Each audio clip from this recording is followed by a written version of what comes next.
ভোর 4টা দিয়ে দাঁড়িয়ে লাইনে, এখনো কিন্তু লাইনের মানে মন্দিরে পৌঁছাতে পারি না। এখন হলো বিকাল 4টা, মানে ভোর 4টা দিয়ে দাঁড়িয়ে বিকাল 4টা হয়ে গিয়েছে। এখনো গেটের সামনে, মন্দিরের গেটের সামনে পৌঁছাতে পারি নাই। তাই এখন একটু ঘোরাঘুরি করতেছি চারি সাইডটা। এই যে দেখো, এই যে গেট, এইখান থেকে যাবো তারপরে এই দিক দিয়ে তারপরে হলো অনেক মন্দির, তারপরে মন্দির অনেক।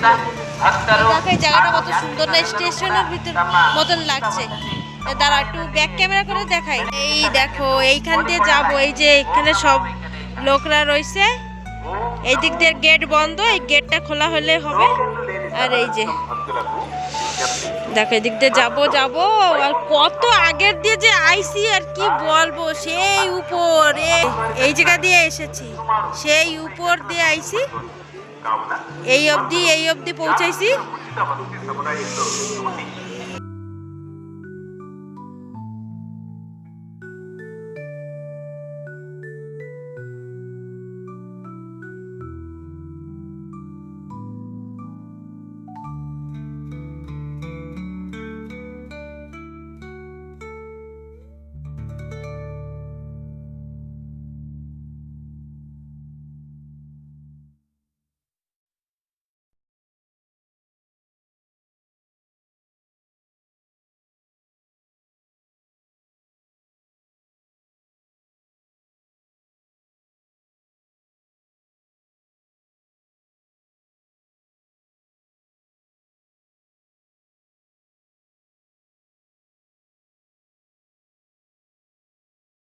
হ্যালো গাইস, এখন দেখাবো আমি হলো তিরুপতির গেস্ট হাউস। আমরা যেখানে রয়েছি ওয়েটিং রুম, এই মন্দিরের এখান থেকেই সব কিছু দেয়, খাওয়া দাওয়া থাকা, খালি কম্বল কাঁথাও দেয়। এইখানে দেয় না, যেখানে আমরা লকারে রেখেছি সেখানে কিন্তু দেয়।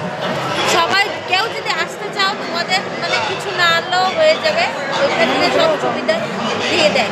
আর দেখো কত লোক এইখানে। আর এমন কিন্তু এইটা আমরা যেখানে রয়েছি 6 নম্বর রুম, এটা এত বড় বড় মানে আরো কয়টা, মানে 6 নম্বর 6টা এমন বড় বড় আছে। দেখো তাহলে, দেখো গাইস কত,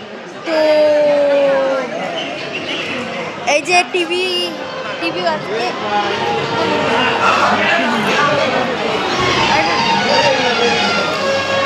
দেখো এই যে আমার মা বসে আছেন রাত্রে না শুয়ে। আর সব ফ্ল্যাট।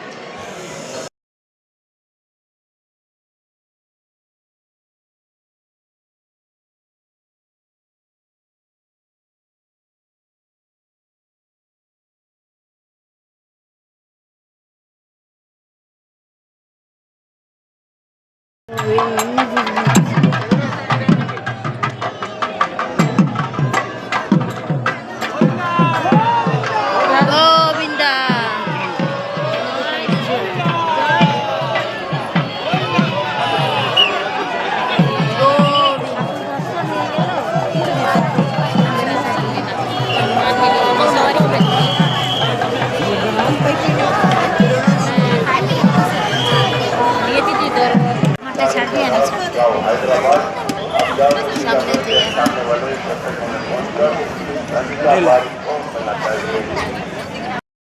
এই যে আমাদের দর্শন করা হয়ে গিয়েছে।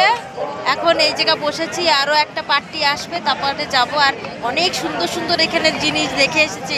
এখন গিয়ে ওই জিনিসগুলো দেখবো, আর যদি আমাদের বাজেটের ভিতরে পড়ে তাহলে কিনবো, না হলে আর কেনা হবে না। এত দূর আসছে আবার শপিং করা, এটা আমাদের মতন ফ্যামিলির মধ্যে হবে না। এখন এই যে বসে রয়েছি, একটু পা পুরা পা পুরা কি করবো, মানে কি বলবো, পা একদম ব্যথা হয়ে গেছে। এখন একটু বসছি, রেস্ট নিচ্ছি, পা ব্যথা কমুক তারপরে যাবো। চলো তোমাদের দেখাবার। দেখো এই পিছনের ইটা কত সুন্দর, সিনারি থেকে দেখা যাচ্ছে। এই দেখো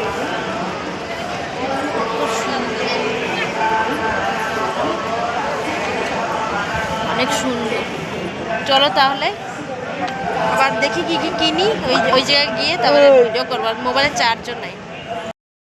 এই যে ফাইনাল মন্দির পুরো আসতেছে না, এই দেখো মন্দিরের চূড়া, তার পিছনে কিন্তু হলো এই যে একটু একটু দেখা যাচ্ছে, এটা হলো পুরো সোনার, এটা সোনার মূর্তি, সোনার হলো কি বলে তোমার মন্দিরটাও কিন্তু সোনার, সব সোনার।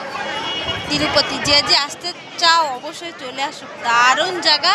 আর খরচাও কিন্তু অনেকটাই কম। তোমরা তো সবাই পুরীতে যাও, পুরীতে যেরকম মানে টাকার লোটে, এই জায়গা একবার এসে দেখো, কোনো মানে ও পুরীতে গেলে যা টাকা খরচা হয় ওই যে এই জায়গা আসলে ওইটার আধাও খরচা হবে না, আধাও না, কারণ এই জায়গা সব ফ্রি। মোবাইল রাখা ফ্রি, চপ্পল রাখা ফ্রি, সব ফ্রি। দায়িত্বতে রাখবে, কোনো অসুবিধা হবে না। পুরীতে সব কিছুতেই পয়সা। আর এই জায়গার একটা ব্রাহ্মণ একটা টাকাও চায় নাই আর পয়সাও নেয় না। আর পুরীতে হলো ব্রাহ্মণরাই আধা পয়সা নিয়ে যায়।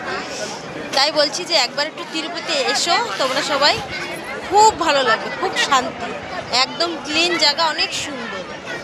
দেখো কত লোক, দেখবে কত লোক, হাজার হাজার, কোটি কোটি, লাখ লাখ লোক, লাখ লাখ লোক। আরও তো ওই দিকে আরও তো আছে। এটা তো ফ্রন্ট সাইড, এই দিকে আমি এখানে আগে বসেছিলাম, সেখানে তো আরও কত লোক, কি বলবো, বহুত লোক আছে। চলো তাহলে আমি একটু কেনাকাটা করব, একটু ওই দোকানের সামনে দিয়ে যাই, দেখি কি কি আছে। তাহলে কিছু কেনার থাকলে ওরকম কিনবো, না হলে নাই আর কি। বাজারের মধ্যে থাকলে কিনবো, না হলে নাই।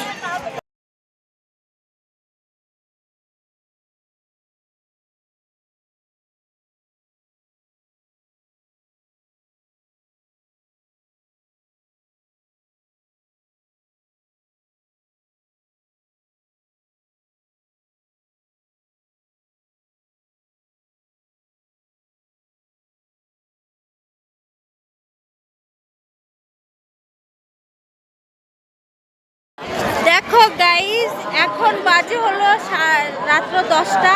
এখন আমরা এসেছি আবার একটু মন্দিরের সামনে দর্শন করতে। এত ভালো লাগে এই জায়গাটা, আর কি বলবো। দেখো রাত্রের দৃশ্য, এটা হলো রাত্রের দৃশ্য, তিরুপতির রাত্রের দৃশ্য। দেখো এই যে এই জায়গায় টিভি আছে, যা যা হয় ভোগ সবই দেখায়, এই জায়গা ভিডিও হয়। আর দেখো এই যে এই জায়গা হলো অঞ্জলি না কি বলে, দীপ জ্বলায়, দীপ দান করে। এই দেখো জুম করে দেখাচ্ছি, এই যে চারিপাশটা ঘুরিয়ে দেখাচ্ছি। ওই দিকে কিন্তু আরো অনেক জায়গা আছে, আর অনেক সুন্দর ক্লিন। দেখো রাত্র 10টা হয়ে গিয়েছে, এখনো কিন্তু এত ভিড়। আর দিনের বেলা কি ভিড় থাকবে ভাবো। দারুণ দারুণ জায়গা।